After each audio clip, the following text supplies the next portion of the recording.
News, सच जरूरी है।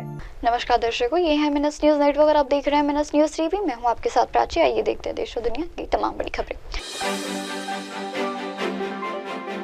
संपा ने छोड़ा कांग्रेस का साथ, यूपी पुलिस पर लगाए गंभीर आरोप। अखिलेश यादव के मुताबिक मुस्लिम विधायक ने कर दिया बड़ा वादा। आइए देखते हैं खबरें विस्तार से।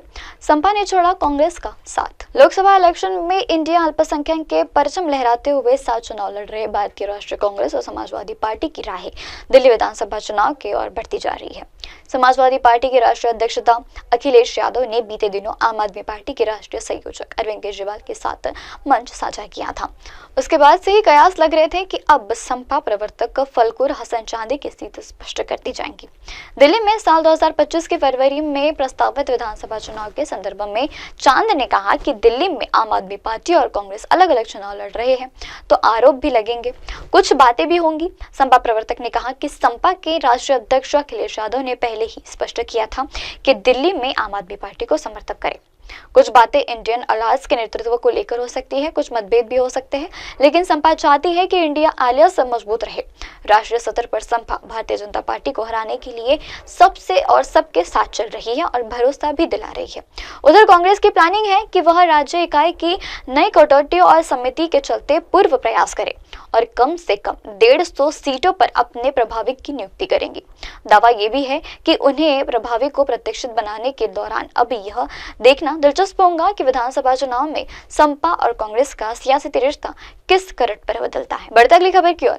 यूपी पुलिस पर लगाए गंभीर आरोप। बागपत में जनपद के चलते हरौलिया करबा निवासी 26 वर्षीय जितेंद्र पुत्र महिपाल सिंह ने अपने विरोध योग से परेशान होकर पुलिस ने अन्याय व मिलने के कारण दिल्ली में संसद भवन के बाहर रेल भवन के पास पेट्रोल डालकर आग लगाकर आत्महत्या करने का प्रयास किया।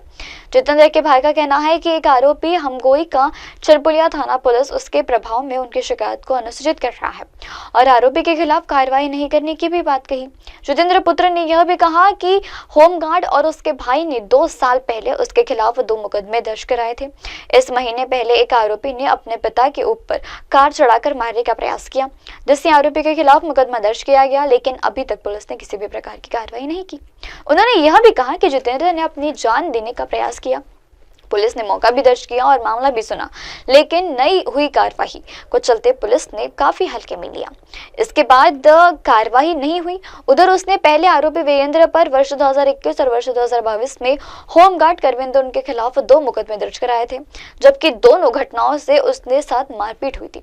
पुलिस ने इस पर भी मामला दर्ज नहीं किया था। बढ़ती अगली खबर की ओर। अखिलेश यादव के मुस्लिम विधायक ने कर दिया बड़ा ऐलान।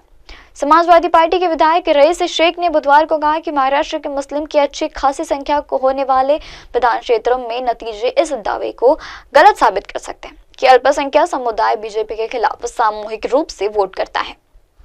पूर्व भिवंडी विधायक के मतदानों के आंकड़ों का हवाला देते हुए उसने कहा कि बीजेपी के नेतृत्व वाली महायुति गठबंधन ने 20 नवंबर को हुए चुनाव में 38 से 21 सीटें जीती, जहां मुस्लिम आबादी 20% के चलते 52% के बीच रही।